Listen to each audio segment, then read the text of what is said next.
የምትናገሯቸው ቃላት የኑሯችሁን መልክ፣ የቤታችሁን ድባብና የነገ ዕጣ ፈንታችሁን የመገንባት ወይም የማፍረስ መለኮታዊ ኃይል አላቸው። ለምሳሌ በየቀኑ የምንጠቀማቸው እንደ አልችልም፣ ከባድ ነው፣ የለኝም፣ አይሳካልኝምና የመሳሰሉት ቃላት ሳናውቀው የአእምሮአችንን ግንብ በጠባብነትና በእጥረት እንዲታጠር ያደርጉታል። ቃላት ድግምት ናቸው። ደጋግማችሁ ለራሳችሁ የምትናገሩት ትርክት በሂደት የሕይወታችሁ እውነት ሆኖ ይከሰታል። በዚህ ቪዲዮ ከአንደበታችን እንደ ቀላል የሚወጡ ቃላት እንዴት አጠቃላይ ሕይወታችንንና ዕጣ ፈንታችንን እንደሚወስኑ ሳይንሳዊ ትንታኔዎችን በማከል በደንብ እናያለን። ቃላት በአየር ላይ የሚሰሙ ድምጾች ብቻ አይደሉም። እነሱ ለአእምሮአችን የሚሰጡ የፕሮግራም ኮዶች ናቸው። አንድን ቃል በተናገርን ወይም በውስጣችን ባሰብን ቁጥር አንጎላችን ያንን ቃል ወደ ባዮኬሚካላዊ ትዕዛዝ ይለውጠዋል። በኒውሮሳይንስ ጥናቶች መሰረት እንደ ፍርሃት፣ አልችልም ወይም አደጋ ያሉ አሉታዊ ቃላትን ደጋግመን ስንጠቀም በአእምሮአችን ውስጥ የሚገኘውና ለጭንቀት ተጠያቂ የሆነው አሜግዳላ ይነቃቃል። ይህ ደግሞ ወዲያውኑ የጭንቀት ሆርሞኖችን እንዲረጩ በማድረግ አእምሮአችንን ወደ መከላከል ወይም ሰርቫይቫል ሞድ ይከተዋል። በአንጻሩ ግን እንደ ተስፋ፣ መፍትሄ፣ እችላለሁ እና ፍቅር ያሉ በጎ ቃላትን ስንጠቀም በአንጎላችን የፊት ለፊት ክፍል የሚገኘውና ለከፍተኛ አስተሳሰብ ወይም ሃየር ሪዝኒንግ ተጠያቂ የሆነው ፕሪፍሮንታል ኮርቴክስ እንዲዳብር እናደርጋለን። ይህ ማለት የምትጠቀሟቸው ቃላት የአእምሮአችሁን ቅርጽ በየቀኑ እየቀረጹት ነው ማለት ነው። ያልተገባ ኃይል ያላቸው ቃላትን መጠቀም ስትጀምሩ በአእምሮአችሁ ውስጥ አዳዲስ የነርቭ መንገዶች ወይም ኒውራል ፓዝዌይስ ይፈጠራሉ። ይህ ሂደት ማለትም ደጋግማችሁ በምትጠቀሙት ቃል አማካኝነት አእምሮአችሁ እንደገና የመቀረጽ ሂደት ሪዋይሪንግ ይባላል።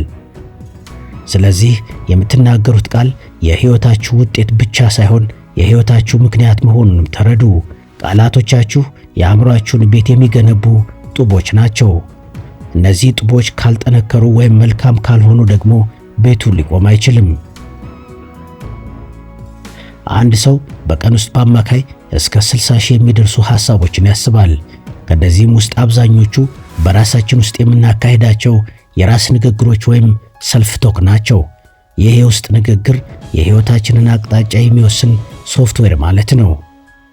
ብዙዎቻችን ለሌሎች ሰዎች ደግና አበረታች ቃላትን ብንናገርም ለራሳችን ግን እጅግ ጨካኝና አውዳሚ የሆኑ ቃላትን እንጠቀማለን። እንዴት እንዲህ እሆናለሁ? ምን አይነት ደካማ ሰው ነኝ? እኔ መቼም አይሳካልኝም፣ እድለኛ አይደለሁም የሚሉና መሰል የውስጥ ሹክሹክታዎች ሳናውቀው የሕይወታችንን አድማስ የሚያጥሩ የቃላት እስር ቤቶች ናቸው። አእምሮአችሁ ደጋግማችሁ የምትነግሩትን ማንኛውንም ቃል እንደ ፍጹም እውነት ተቀብሎ በዛው ልክ ማንነታችሁን ማስተካከል ይጀምራል። በሳይንሳዊ አጠራር ሰልፍ ፉልፊሊንግ ፕሮፌሲ የሚባለው ይህ ክስተት የምትናገሩት ቃል ወደ ድርጊት፣ ድርጊታችሁ ደግሞ ወደ እውነታ የመቀየር ሂደት ነው። የቃላት አጠቃቀም ኃይላችሁን የምታረጋግጡት ይህንን የውስጥ ትርክት በመቀየር ነው። እየተሸነፍኩ ነው በሚለው ፋንታ እየተማርኩ ነው ማለት ስትጀምሩ አእምሮአችሁ ከጸጸት ወጥቶ ወደ መፍትሄ ይሸጋግራል። የቃላት ምርጫችሁን ስታስተካክሉ ለራሳችሁ የምትሰጡት ዋጋና ክብር ይለወጣል። ማንነታችሁ እናንተ በቃላት በገነባችሁት ግንብ ውስጥ የሚኖር እስረኛ ወይም በቃላት በከፈታችሁለት ሰፊ ሜዳ ላይ የሚሮጥ ነፃ ሰው ሊሆን ይችላል። ስለዚህ ለራሳችሁ የምትናገሩት ቃልና በውስጣችሁ የምታስቡት ወይም ሰልፍ ቶክ እጅግ ጥንቃቄ የተሞላበት ሊሆን ይገባል። እያንዳንዱ ቃል የራሱ የሆነ ስሜታዊ ንዝረት ወይም ኢሞሽናል ፍሪኩዌንሲ አለው። ችግር የሚለው ቃልና ፈተና የሚለው ቃል ትርጉማቸው ተመሳሳይ ቢመስልም በአእምሮአችን ላይ የሚፈጥሩት ስሜታዊ ጫና ግን ሰማይና ምድር ናቸው። ችግር የሚለው ቃል አእምሮአችንን እንዲዘጋና እንዲጨነቅ ሲያደርገው፣ ፈተና የሚለው ቃል ግን ለአሸናፊነትና ለትግል ያነሳሳዋል። ቃላትን የመምረጥ ስልጣን በሰዎች ፊት ያላችሁን ተቀባይነት ብቻ ሳይሆን በራሳችሁ ላይ ያላችሁን የበላይነት ይወስናል። ለምሳሌ መሞከር በሚለው ፋንታ መወሰን የሚለውን ቃል ስትጠቀሙ አእምሮአችሁ ከሁለት ልብነት ወጥቶ ሙሉ ኃይሉን ወደ ድርጊት ይቀይራል። ቃላቶቻችሁን በጥንቃቄ ስትመርጡ ስሜታችሁን የመምራት ብቃት ታገኛላችሁ። ስሜታችሁን የመራችሁ ቀን ደግሞ ዓለማችሁን የመቀየር ኃይል ይኖራችኋል። ቃላት የስሜታችሁ መሪዎች ናቸው። እናም መሪዎቹን ካላዘዛችሁ መንገዱን ይስቱባችኋል። የቃላት ኃይል በግል ሕይወታችሁ ብቻ የሚገታ አይደለም። የምትሰነዝሯቸው ቃላት በሰዎች መካከል ወይ ድልድይ ይገነባሉ ወይ የማይታለፍ ግንብ ያቆማሉ። በማህበራዊ ግንኙነት ውስጥ የምትጠቀሟቸው ቃላት የሌላውን ሰው አእምሮ ኬሚስትሪ የመቀየር ኃይል አላቸው። ለአንድ ሰው የምትሰጡት የእውቅናና የምስጋና ቃል በዛ ሰው አእምሮ ውስጥ የደህንነትና የፍቅር ሆርሞኖችን ይረጫል። ይህም ያ ሰው ለእናንተ ያለውን አመለካከትና የሚሰጠውን ምላሽ ይወስናል። ብዙ ሰዎች በቤተሰባቸውም ሆነ በሥራ ቦታቸው ግጭት የሚበዛባቸው በሁኔታዎች ክፋት ሳይሆን ሁኔታዎችን የሚገልጹበት የቃላት ምርጫ የተሳሳተ ስለሆነ ነው። ሁልጊዜ ትሳሳታለህ በሚለው ፋንታ ይህንን ነገር በዚህ መንገድ ብናስተካክለው ይሻላል የሚል ቃል ስትጠቀሙ አእምሮን ከመከላከያና ከጥቃት ዞን አውጥታችሁ ወደ ትብብር ዞን ታስገቡታላችሁ። ቃላቶቻችሁ የሰዎችን ስሜት የመቅረጽ ኃይል ስላላቸው የምትፈጥሩት ዓለም በሰላም ወይም በጦርነት የተሞላ መሆኑን የሚወስነው አንደበታችሁ ነው። ቃላት የሰውን ልብ የሚከፍቱ ቁልፎች ወይም ለዘላለም የሚዘጉ መቆለፊያዎች ናቸው። እውነተኛው የቃላት ጠቢብነት የሚጀምረው ቃላት ድርጊቶች ናቸው የሚለውን እውነት ስትገነዘቡ ነው። ዓለማችሁን ለመቀየር መጀመሪያ የምትገልጹበትን ቋንቋ መቀየር አለባችሁ። በድህነትና በእጦት ቃላት የተገነባ ሕይወት ውስጥ ሆኖ ባለጸጋነትን ማለም አይቻልም። አእምሮአችሁ ዛሬ የሚናገረውን ቃል ነገ ወደ እውነታ ለመቀየር ጡብ ይቀርጻል፣ ጭቃ ያቦካል። የቃላት ሉዓላዊነት ማለት ቃላቶቻችሁን በጥንቃቄ መምረጥና ለማይጠቅም ሐሜት፣ ለከንቱ ሮሮና ለተስፋ መቁረጥ አንደበታችሁን አለመስጠት ነው። አይሆንም በሚለው ቃል ፋንታ እንዴት ሊሆን ይችላል የሚለውን ቃል ስትተኩ አእምሮአችሁ የፈጠራ መስኮቶችን ይከፍታል። ቃላቶቻችሁ የዓለማችሁ አርክቴክቶች ከሆኑ እናንተ ደግሞ የቃላቶቻችሁ ጌታ መሆን አለባችሁ። እናንተ ቃላትን የምትመለከቷቸው ድምፅን ከጆሮ ወደ አእምሮ የሚያደርሱ መልእክተኞች ብቻ አድርጋችሁ ከሆነ ትልቁ ምስጢር ስታችኋል። ቃላት ከባዮኬሚስትሪ አልፈው እስከ ጄኔቲክስ ወይም ኤፒጄኔቲክስ ድረስ የመዝለቅ አቅም አላቸው። ሳይንሳዊ ጥናቶች እንደሚያሳዩት የምንጠቀማቸው ቃላትና በቃላቱ የምንፈጥራቸው ስሜቶች የተወሰኑ የዲኤንኤ ክፍሎች እንዲነቁ ወይም እንዲተኙ ማለትም ጄን ኤክስፕሬሽን የማድረግ ኃይል አላቸው። ቃላት እንደ ብርቱ ኬሚካል ናቸው። እናንተ ለራሳችሁና ለቤተሰባችሁ ወይም በዙሪያችሁ ላሉት ሰዎች የምትናገሯቸው ቃላት የሰውነታችሁን የፈውስ ኃይል ሊቀሰቅሱ ወይም የሕዋሶቻችሁን የመከላከያ አቅም ሊያደቁ ይችላሉ። ቃላት የአእምሮአችሁ አርክቴክቶች ብቻ አይደሉም፣ የሥጋችሁና የጤናችሁ ግንበኞችም ናቸው።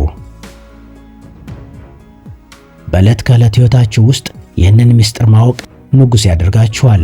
እናንተ ደካማ ነኝ፣ በሽተኛ ነኝ፣ ዕድለቢስ ነኝ፣ ድሃ ነኝ እና የመሳሰሉትን ቃላት በደማችሁ ስታዘዋውሩ ሕዋሶቻችሁ ያንን ትእዛዝ ሰምተው ራሳቸውን ለውድቀት ያዘጋጃሉ። ነገር ግን እናንተ በቃላቶቻችሁ የጥንካሬንና የጤናን ኮድ ስታስተላልፉ ሰውነታችሁ ራሱን የማደስና የማበርታት ተአምር ይፈጽማል። አሸናፊዎች የምትሆኑት የቃላቶቻችሁ ኃይል እስከ ሕዋሶቻችሁ ድረስ ዘልቆ ገብቶ አዲስ ባዮሎጂያዊ እውነታ መፍጠር ሲችል ነው። እናንተ የምትናገሩት ቃል የነፍሳችሁ ድምፅ ብቻ ሳይሆን የሥጋችሁም ሕግ መሆኑን ተረዱ። እናንተ ቃላትን የምትጠቀሙት ያለፈውን ነገር ለመግለጽ ወይም የዛሬውን ሁኔታ ለመገንዘብ ብቻ ከሆነ የቃላትን ትልቁን መለኮታዊ ኃይል የተጠቀማችሁበት አይደለም። ቃላት በጊዜ ውስጥ ቀድሞ የሚጓዙ የክስተት ዘሮች ናቸው። እናንተ ነገ እንዲህ ይሆናል ብላችሁ በድፍረት ስትናገሩ ያ ቃል በጊዜ ሰሌዳችሁ ላይ ቀድሞ በመሄድ ለዛ ክስተት መፈጠር የሚያስፈልገውን መንገድ ያዘጋጃል። ይህ ትንቢታዊ ቃል ወይም ፕሮፌቲክ ፓወር ይባላል። ብዙ ሰዎች ስለ ወደፊቱ ምን እንደሚመጣ አናውቅም፣ የፈራነው እንዳይደርስ የሚሉ የጥርጣሬና የፍርሃት ቃላትን ሲጠቀሙ ይደመጣሉ። ታዲያ እነዚህ ቃላት ሰዎች ወደፊት በሚረግጡት መሬት ላይ ጉድጓድ እየቆፈሩላቸው ነው። በአሸናፊነትና በተጽዕኖ ፈጣሪነት ጉዞ ውስጥ ቃላቶቻችሁ የእናንተ የወደፊት አምባሳደሮች ናቸው። ዛሬ የምትናገሩት ቃል ነገ ለምትረግጡት ሕይወት ድባብ ይፈጥራል። አሸንፋለሁ፣ እደርሳለሁ፣ ይሳካልኛል የሚሉና የመሳሰሉት ቃላት ገና ውጤቱ ከመምጣቱ በፊት በአየር ላይ የሚቀመጡ የድል አርማዎች ናቸው። ስኬታማ የምትሆኑት እናንተ ዛሬ በምትናገሩት ቃል የወደፊቱን ጊዜ ጎትታችሁ ስታመጡት ነው። ቃላት የጊዜን ግድግዳ ሰብረው ነገን ዛሬ የማድረግ ኃይል አላቸው። ስለዚህ ስለ ወደፊቱ ጊዜ ስታወሩ እንደ ተሸናፊ ሳይሆን ገና ያልተገለጠውን ዓለም ዛሬውኑ በቃላት ሥልጣን እንደምትገዙት ንጉሥ ሆናችሁ ተናገሩ። ቃላት በአየር ላይ የሚረጩ ድምጾች ብቻ ሳይሆኑ የምትኖሩትን ከባቢ አየር የሚቀይሩ ኬሚካላዊ ንዝረቶች መሆናቸውን ልታውቁ ይገባል። ክፉና ሸካራ ቃላት በሚሰነዘሩበት ቤት ወይም የሥራ ቦታ ውስጥ አየሩ ራሱ ይከብዳል። የሰዎች ትንፋሽ ይቆራረጣል፣ የፈጠራ አቅምም ይዝላል። በአንጻሩ በበረከት በምስጋናና በአዎንታዊ ቃላት የታጀበ ቦታ የሰዎችን ነፍስ የማንቃትና የማደስ መግነጢሳዊ ኃይል ይኖረዋል። ቃላቶቻችሁ እናንተ በሄዳችሁበት ቦታ ሁሉ አብሯችሁ የሚጓዝ የመንፈስ ድባብ አርክቴክቶች ናቸው። በአሸናፊነትና በስኬት ጉዞ ላይ ትልቁ ሥልጣን በቃላቶቻችሁ የሰዎችን ስሜታዊ ድባብ የመቆጣጠር ብቃት ነው። እናንተ ወደ አንድ ክፍል ስትገቡ የምትናገሩት የመጀመሪያው ቃል የዚያን ክፍል የኃይል መጠን ወይም ኢነርጂ ሌቨል ይወስነዋል። ተስፋ የሚቆርጡ ሰዎችን በቃላት ማነሳሳት፣ የፈሩትን ማጀገንና ግራ የተጋቡትን መምራት የምትችሉት ቃላቶቻችሁ የብርሃን ንዝረት እንዲኖራቸው ስታደርጉ ነው። ቃላቶቻችሁ እንደ ሽቶ ድባቡን ሊያጣፍጡ ወይም እንደ መርዝ ሊበክሉ ይችላሉ። ምርጫው የእናንተ ነው። በአጠቃላይ እናንተ የቃላቶቻችሁ ምርኮኛ ሳትሆኑ አዛዥ መሆን አለባችሁ። ቃላት የዲኤንኤ መመሪያዎች ናቸው። ቃላት የወደፊቱን ጊዜ ቀድሞ የሚገነቡ አምባሳደሮችም ናቸው። ቃላት በዙሪያችሁ ያለውን ድባብ የሚቀይሩ የኃይል ሞገዶች ናቸው። ዓለማችሁን ለመለወጥ መጀመሪያ መዝገበ ቃላችሁን ቀይሩ። በድህነት በበሽታና በሽንፈት ቃላት የተገነባ ማንነት ውስጥ ታላቅነት ሊቀመጥ አይችልም። አንደበታችሁ የምትኖሩበትን ግርማ ሞገስ ያለው ቤተ መንግሥት የሚገነባበት የመሠረት ድንጋይ ነው። ዛሬ የምትናገሩት እያንዳንዱ ቃል ነገ የምትኖሩበትን እውነት የቀረጸ መሆኑን ካወቃችሁ ከዛሬ ጀምሮ ለአንደበታችሁ የምታደርጉት ጥንቃቄ የሕይወታችሁ ትልቁ ኢንቨስትመንት ሊሆን ይገባል። እናንተ የቃላቶቻችሁ ጌታ ስትሆኑ ዓለም የእናንተን ትዕዛዝ ለመፈጸም ዝግጁ ትሆናለች። ለዛሬ አበቃው። በሌላ ጊዜ በሌላ ሐሳብ እስካገኛችሁ ሰላም ሁሉ ከእናንተ ጋር ይሁን።